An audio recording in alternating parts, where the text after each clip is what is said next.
So whoever can turn on your cameras, please do so. It will be helpful. So today we'll start with the wisdom and with the great sloka, which I have been listening to this from my guru since many years. I think since the time of when I have entered into meditation, probably since 2004. So I wanted to share with all of you today about this one. So here it goes like PujA koti samam stotram and stotra koti samam japah. Japa koti samam dhyAnam, dhyAna koti samo layah. So once again I repeat, try to understand the essence of it. PujA koti samam stotram. Stotram means I think every one of you know, right? And stotra koti samo japah and japa koti samo dhyAnam.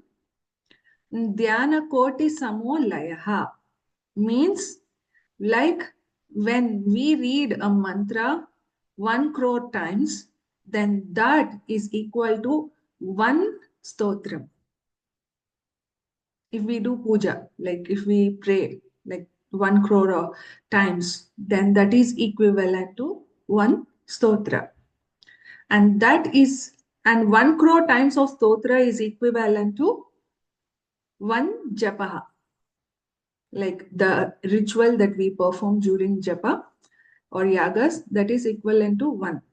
And when we pronounce like 1 crore times of stotram, yeah, and 1 crore times of japa, how much we perform is equivalent to 1 hour of dhyAnam.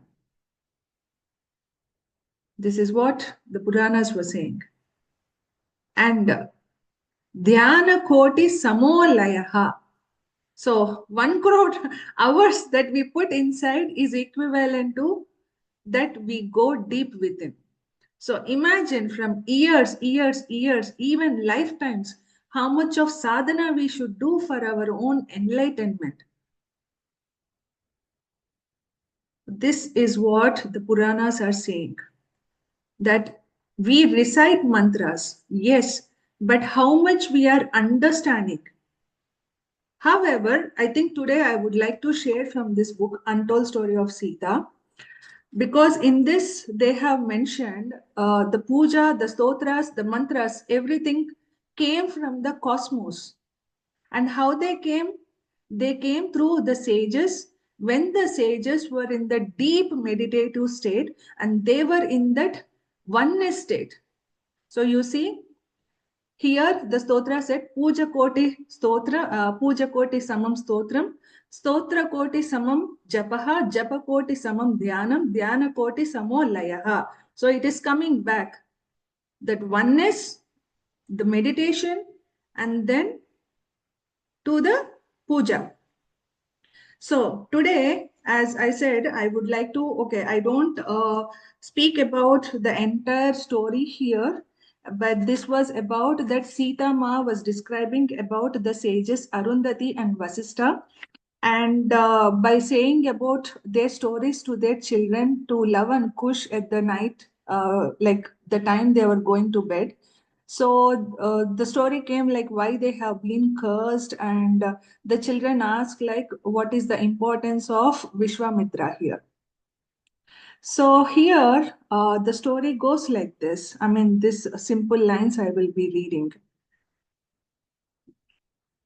about the Vishwamitra.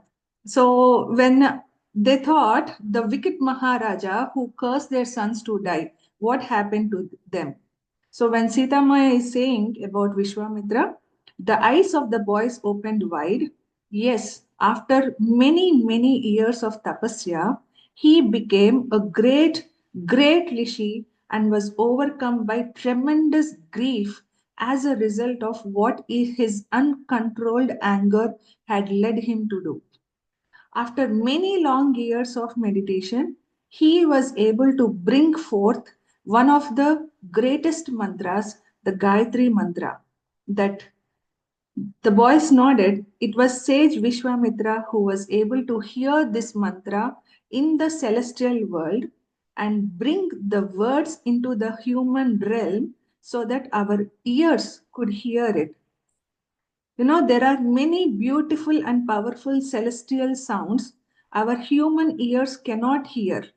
But through his meditation, he was able to make this powerful mantra audible to human ears. So, he is the one who have given us this mantra. And just then he realized who had brought the mantra into the world, and his heart opened in forgiveness. So the moment Rishi Vasista was in, okay, I think let me not confuse the stories about the sage Arundhati and Vasista. But yeah, Vishwamitra is the person who brought these mantras. So this is what we have to understand, that in the deep meditative states, when they go to that celestial worlds are always within us. It's not somewhere we see beyond us, because our Puranas, everything have said God is somewhere in the cosmos and that we have to look beyond the sky. It's somewhere we think it's a realm, up in upper worlds. But all the upper worlds that we see are inside us. The moment we close the eyes, the celestial realms open in front of us. Everything is inside us. It's not something to look anything outside. So, when we go deeper to that celestial worlds, that is the oneness consciousness. In that, in that oneness consciousness, there is only purity that pertains. And from that, in his deep meditative state, he was able to hear the sounds, and then he brought that powerful mantra to this world. And imagine, my dear friends, before he have did so much of like his deeds, out of anger he have cursed even his sons to die. So any action can be forgiven when we go to that deeper meditative states. That is the importance that we have to understand about the meditation. No deed in this world can, like any deed, that any sin in this world can be forgiven by the simple act of meditation, by the simple act of knowing about ourselves, by the simple act of working on ourselves to get rid of the anger, to get rid of the lust, to get rid of the greed, to get rid of the power, all these kind of things. Greed, power, jealousy, anger, hatred, all these things here on this earth plane only we have to work, because these does not exist in the celestial realms. In the celestial realms, only purity exists. And I have to say, even in this book, it shows why these kind of actions like jealousy, greed, these kind of things are so much taking in place in the world, because it says about that the Ravana have taken so much of toll on the thought forms of the human minds that he instilled these qualities. And this is why it was taking over lifetimes to come out of these kind of acts. So any person that we see, even the biggest sin, if we have ever seen such kind of person also, try to bless them in our hearts, my dear friends. That is the quality we have to imbibe. We are not mentioning here that we should not, like, we have to take action for them to not perform such kind of acts. However, taking action is different than to blessing inside our heart. So actions are being taken for them to understand what they have done. So these two concepts also cannot be uh, combined. So we always have to bless any person in our heart, because for one day, through their intense meditation, they will get rid. And imagine the biggest sin, however we have seen here, Vishwamitra, he have not done like a biggest sin, but he made out of anger. He cursed out of his anger. So that is one of the reason he went into the deeper states of meditation, and what he brought, the Gayatri mantra, the powerful Gayatri mantra. So out of any action, what we can say is only good will happen the moment we realize it. So any action, let us not see others based on their actions, because it takes lifetimes to understand what a person is going through, why a person is behaving in such a manner. So the highest form is to not judge anything. So this is the impact that the meditation have, and whatever mantras that we recite here in this world, we should be utmost careful. And this is one of the reason why there exist so many mantras. And in this book it has been also clearly mentioned that times are keep on changing, and when the times are keep on changing, the power to each mantra has been declining and erasing. When something is declining, something has been being introduced by another person. So it's always a loop that we have to understand, and we have to go, and we have to become dynamic as well. We have to adapt, and this is what even the Mahabharata have said. Krishna always said the same. The truth is ever changing. We have to adapt. The person who thinks what he did is the only thing that he have learned from ages, that is no way the appropriate. So once again, masters, that I say here, meditation is the highest form to understand everything. It is the highest form to go to that oneness state. And all our thoughts, all our deeds, everything should be aligned for the universal work. Universal work is not about, as I said before, it's not going to the ashrams and serving the gurus. It's not only that. It starts with the smallest actions. The first thing is how much time we are giving to ourselves to understand. And then when we know about ourselves, then we give the same to our fellow neighbors.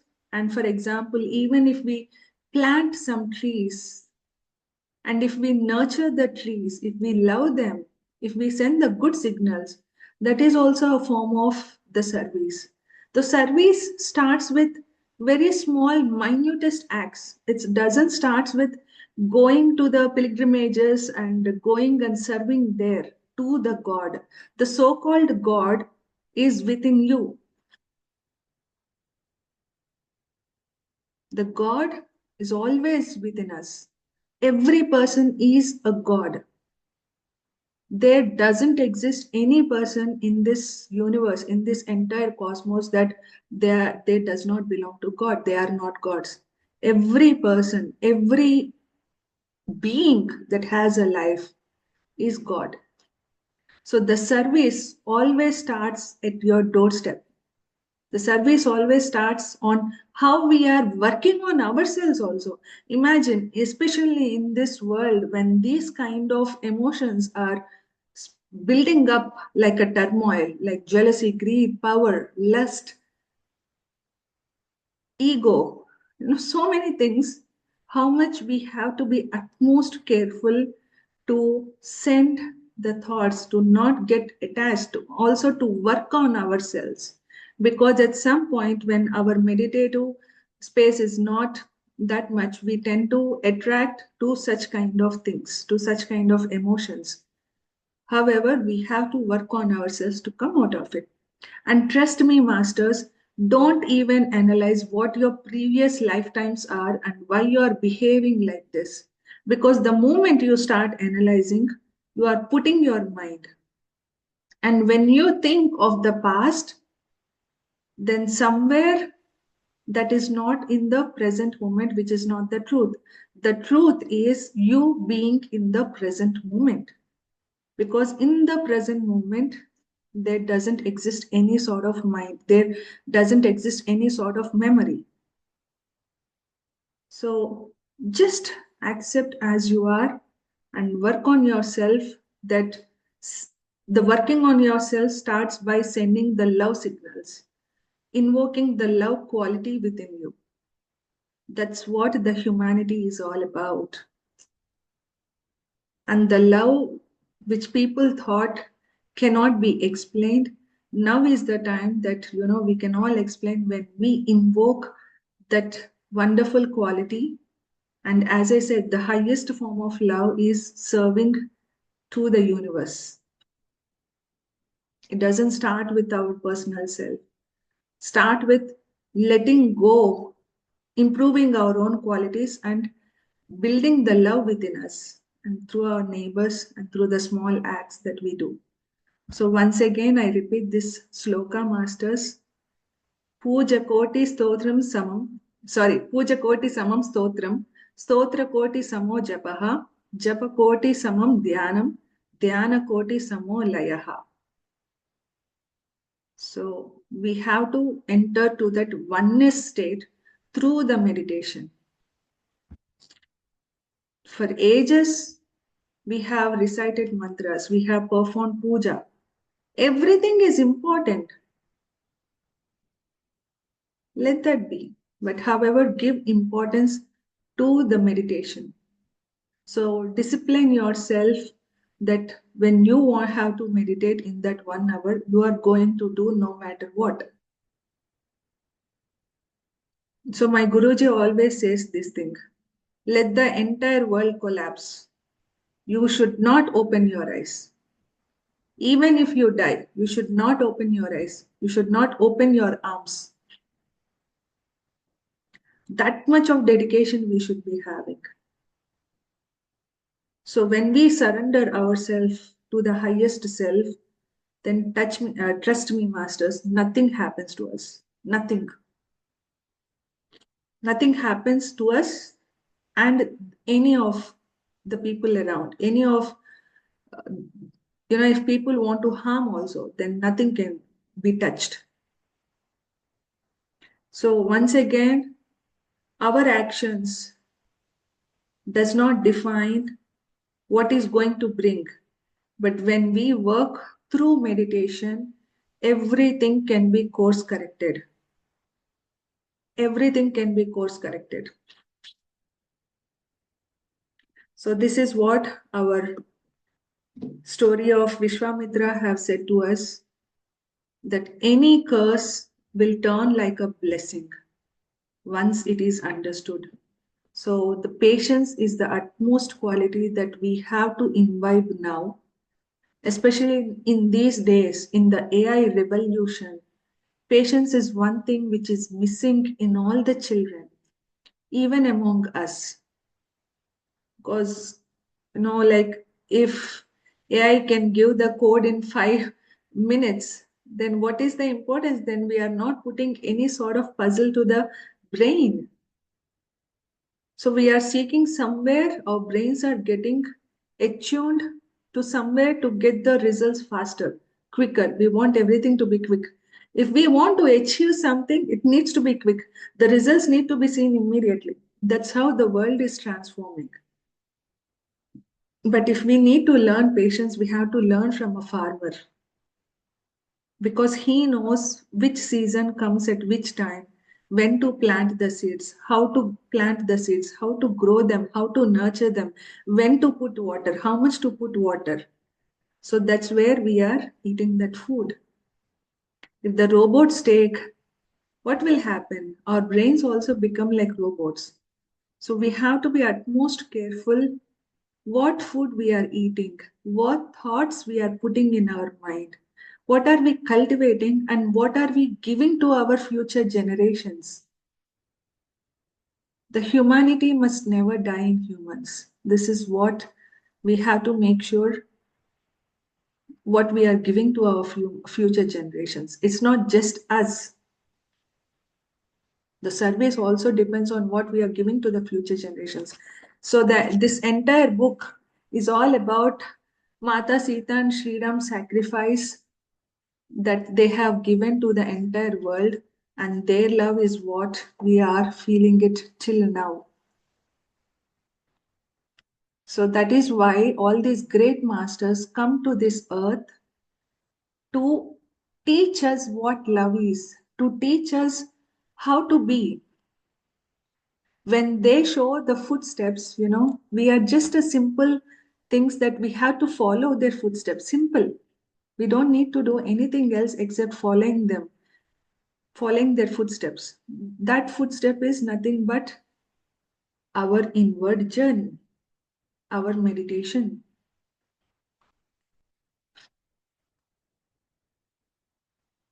So, with this, I would like to stop here. And masters, anyone would like to add anything to these elements that we have discussed or wanted to ask anything? Maybe you may unmute yourself and go ahead. If not, then we will continue with our meditation. Today we'll connect with the Babaji energies. Yeah. Any questions or any add-on? Neelima, I know about these mantras and it's truly enlightening. I've learned something very big today, like, that where these mantras actually came from. And yes, I can just thank you. And one thing that you mentioned about, the energy in the mantras, it's increasing or decreasing in various mantras. So do we know or can we sense what level of energy is in each mantra? For example, Gayatri mantra, that is something that is the first thing that maybe every child learns or every mother teaches the child. So how powerful is it still in after so much of years and generations? I think this is a question beyond my knowledge, Sneha. Mhm. Um, it only starts with the faith. That's what I know. And at the same time, for your question, I cannot say because right from my childhood, I am never into mantras or anything because always right from the childhood, I'm always into meditation. Mhm. Okay. So, yeah, maybe we have to put this question to someone who is even more knowledgeable. But yeah, No, but then, it was a great learning. Thank you so much, Nilima, for sharing this. yeah, thank you. Thank you so much, Sneha. Thank you. All right, masters, then let me stop the recording. Then we shall continue our meditation.